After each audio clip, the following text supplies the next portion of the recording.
มี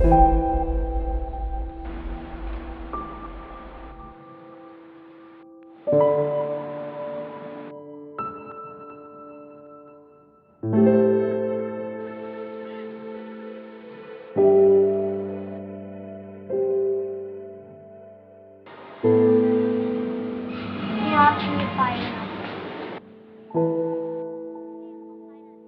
พี่ขอไฟหน่อยขอไฟหน่อย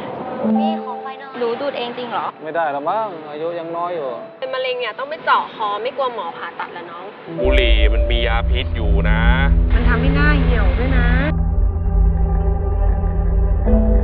สูบบุหรี่แล้วก็ตายเร็วไม่อยากอยู่เล่นนานๆอ่ะมันไม่ดีรู้เปล่าสูบแล้วเป็นทั้งมะเร็งปอดถุงลมโป่งพอง ไม่ดีแล้วพี่ดูดทำไมล่ะคะ